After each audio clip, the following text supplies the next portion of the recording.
Morning, ladies and gentlemen. Thank you for coming to Fire Station 1 for this press conference on short notice and in our bad weather this morning on this Monday morning. The last 72 hours for Norfolk Fire-Rescue have been rather busy. In the last 72 hours, we've had a single alarm fire at a family residence that was one that destroyed the home. We've had 2 second alarm fires, and as you know well, the 4th alarm fire Saturday evening in Ocean View. I'm very happy to report that there have been no fire deaths and just 1 civilian transported to the hospital with smoke inhalation, and equally pleased to be able to say that there were no serious injuries to any firefighters as a result of those fires. The City of Norfolk and Norfolk Fire-Rescue want to extend our heartfelt sorrow to the people impacted in all of these fires, but most especially to those from the West Ocean View fire. I want to assure the citizens of Ocean View that your firefighters did everything they could during some very difficult conditions to stop the spread of that fire as quickly as possible. In my 37 years with Norfolk Fire-Rescue, I've only seen a handful of fires like the one Saturday night. Your firefighters and chief officers assessed the fire quickly and made a determination where we would take our stand to stop the spread of the fire. And they actually did stop the spread of the fire at those locations that we identified. One of the things that was so impressive was the efforts of the community during the fire. People came to the aid of their neighbors, and in the midst of the devastation, it was very heartwarming to see and to be a part of that encouragement, and it was an encouragement to us as well. An example of the kindness that came out that evening, I'm aware of one neighbor who offered her home as a place for warmth, for food, and to use restrooms. And she made that offer to the firefighters as well. I got word back to her that we wouldn't be able to take advantage of that because of our gear. We were such a mess, and we were going to make a mess of her home if we tried to do that. And the response was, if it wasn't for your firefighters, I wouldn't have a home. If anyone needs assistance, in particular from the Ocean View fire, the Red Cross can provide assistance and support to people, and that number is 446-7700. 446-7700. Each one of these fires in the last 72 hours are under investigation, and therefore we do not have the cause of the fires at this time. However, I would like to remind people that during this cold weather, people must be extremely cautious when you use alternative heat sources. Space heaters, fireplaces, wood-burning stoves, those things are all safe if you use them according to the manufacturer's recommendations. You must take extreme caution, though, in disposing of the ashes and make sure that the ashes are completely cold before they would ever come in contact with any wood or plastics.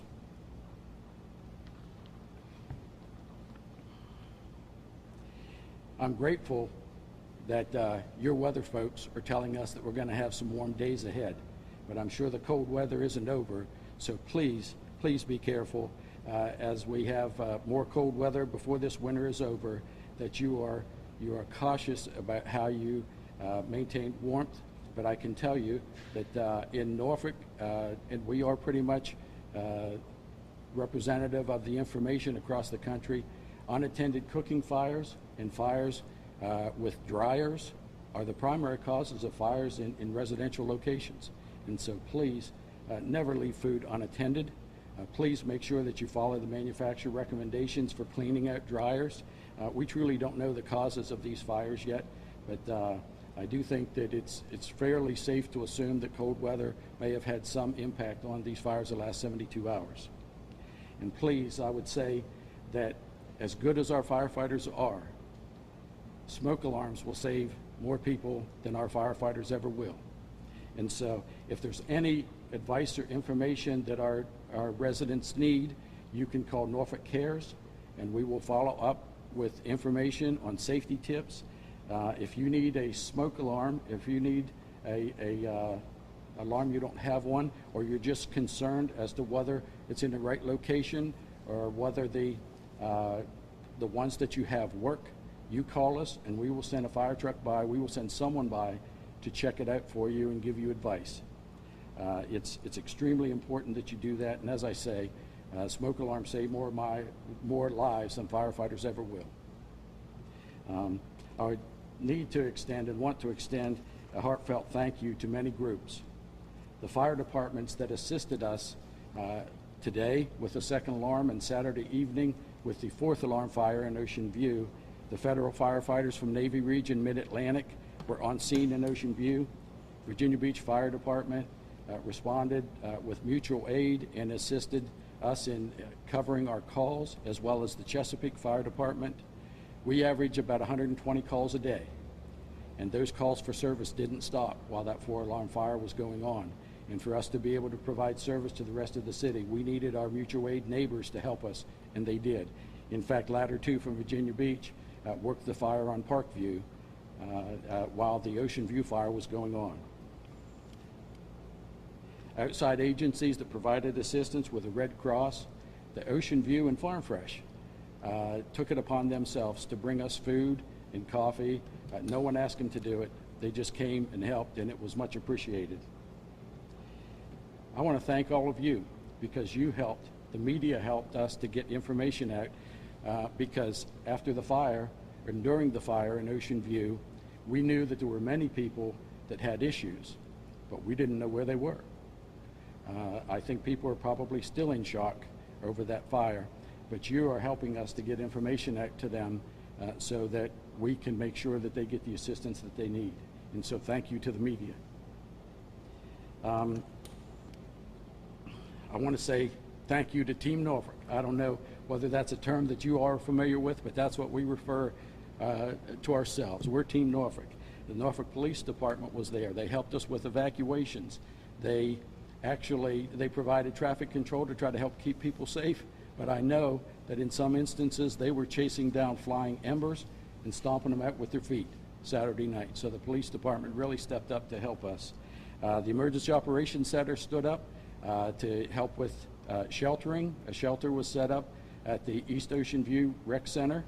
The 911 Dispatch Center brought in more staff because they were very busy. They were managing a 4th alarm and a single alarm fire, as well as all of the average calls that we would get on a Saturday night. Recreation Parks and Open Space. They primarily took the lead on opening up the rec center, but the Department of Neighborhoods, Human Services, Community Service Board, Information Technology, General Service, and the Division of Fleet Services all were involved in helping us. We had mechanics that were lying in puddles of water Saturday night, making repairs on trucks. It's not unusual for that kind of a fire for us to have mechanical issues with trucks, and they were there working and fixing trucks while the fire was going on. But my two most important thank yous go to the community, in particular the community in Ocean View, but to our Norfolk firefighters as well. I will tell you that when I got on scene pretty early, and I really thought that the devastation would be worse than it was. I'm extremely proud of our firefighters for the job that they did. I would say to the citizens of Norfolk that Team Norfolk isn't just our city employees. Team Norfolk is all of us. And Saturday night, I really saw Team Norfolk in action.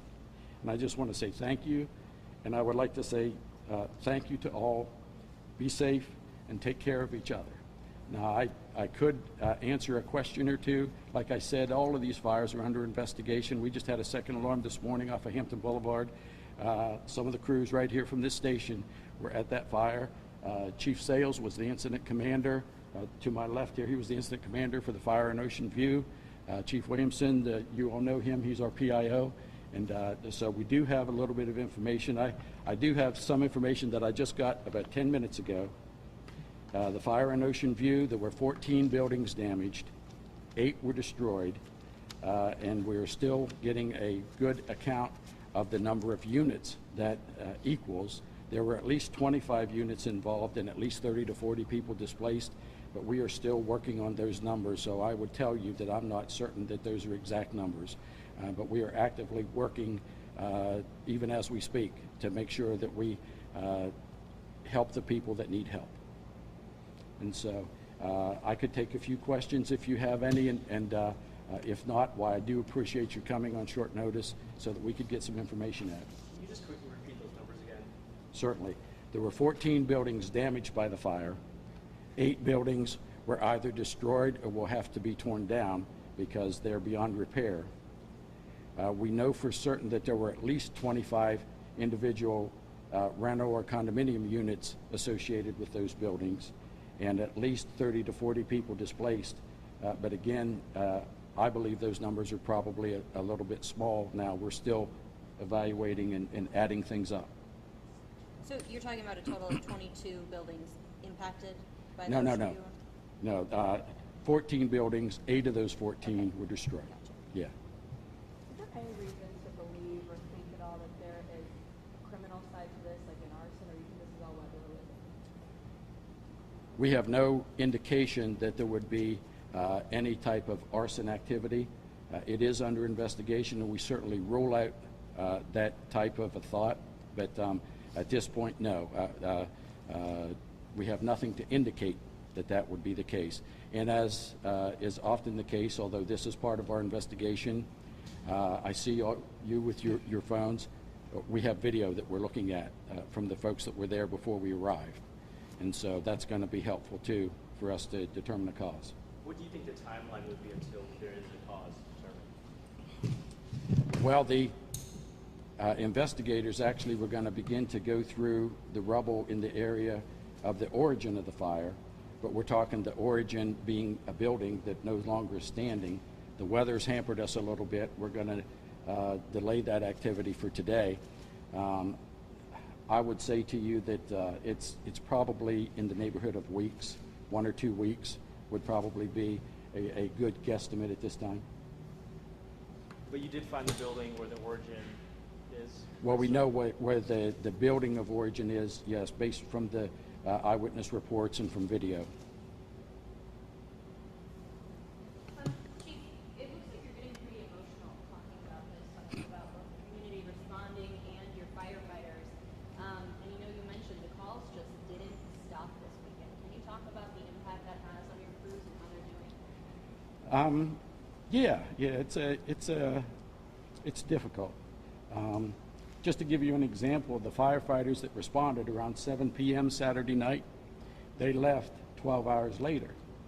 We actually assessed, Chief Sales and I and others talked about getting them reliefs. We weren't really in a position to get them reliefs and bring in fresh firefighters until about 2 in the morning, 2 to 3.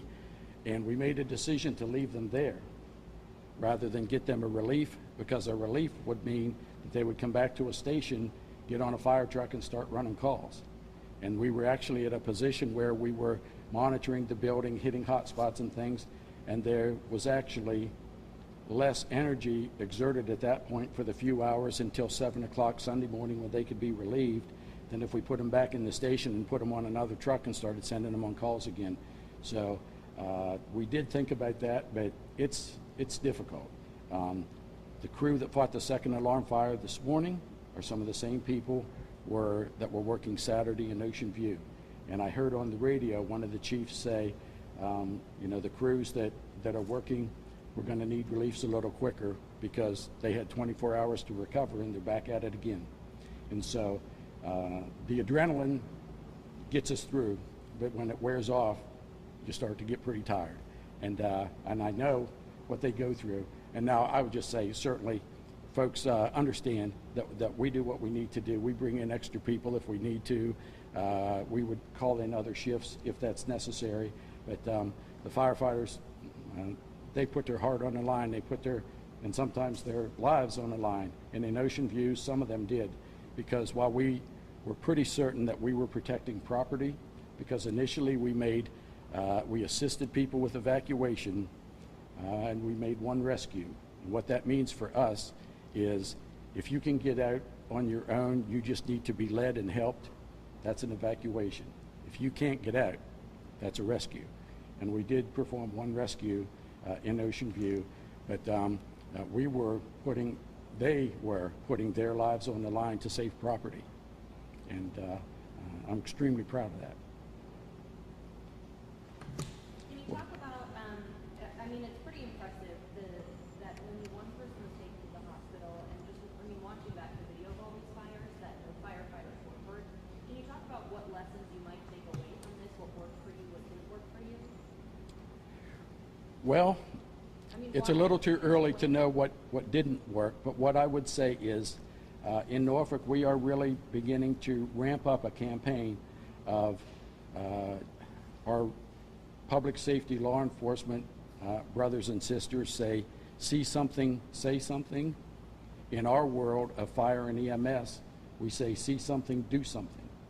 And so that means if you see a person with a heart attack, no hands-only CPR and be willing to help. In this case, I know I saw the interviews more from you than our personal accounts, but the people that were there that knocked on doors and helped alert people to get them out before our arrival, we arrive under 5 minutes 90% of the time in Norfolk. But in those 4 to 5 minutes before we arrive, a lot of things can happen. And so we want to help people know how they can help until we arrive with hands-only CPR and other things like that. We're getting ready to roll out some other campaigns, and we're going to ask for your help in how we roll that out. But I would attribute the smoke alarms and the citizens' willingness to take care of each other for the fire in Ocean View in particular. That's what would have us be able to say today that there were no loss of life. Can you talk about just how intense this weekend was overall with all these fires? It's a rare time for us for such a flurry of fires in 72 hours. And the cold and the wind and those things, you've reported on it. I've seen it. And so you know the difficulties that we had. On average, we have 1 or 2 fires a week. But generally, our firefighters are accustomed to putting the fires out, meaning that with some repair, folks move back into their homes or businesses move back into their locations. And that's what we're used to. We're not used to losing buildings. And so there were firefighters, I know, that felt bad, like we didn't do a good enough job. And so working with them for them to understand, and I've been there, but after 37 years, I've seen it a few times. Sometimes the best we can do is stop the spread of the fire. And in Ocean View, that's what we had to do. Think you very much for being here. Very much appreciate it. All right, one more, okay. On the origin, where was the origin from? I do not know. I know that we have the building of origin, but I cannot give you an address because I don't know. We'll release that information later, but right now I just don't have it. But it's safe to assume that if you've seen the aerial footage, you can kind of put a dart in the middle of that. Okay. And just to get a number, do you guys have one of the total number of fires over the last 72 hours? The total number of fires? Well, there's a difference between fires and dispatches to fires. For us, basically what we would classify as a fire is something that we have to put it out. And so, but as far as the number of calls, no, I don't. And I will tell you that I had people working this morning to get those numbers, but the second alarm disrupted that. So they were working on the numbers, but I just don't have them. Again, after 37 years, I haven't figured out where the pause button is. We don't get to hit pause. It just keeps coming. And so we just keep responding. Again, thank you, folks. Thanks very much. So as of now, there's not a total number of fires from the weekend, correct? Well, the fires that I gave you, that's enough. I can assure you that we had other calls, and there may have been smaller fires that I'm just not even aware of because I don't know all the time of every one. But those fires of significance were the ones that I reported on. Okay, thank you. I'm sorry. Is that a number you think we could get to us later in the day? We can get the call information, yes, but again, being dispatched to a report of a fire and actually having a working fire is two different things. Okay, so, but yeah, we'll get that information to you. Chief Williamson can do that. Okay. Again, folks, thanks. Thank you. Mhm.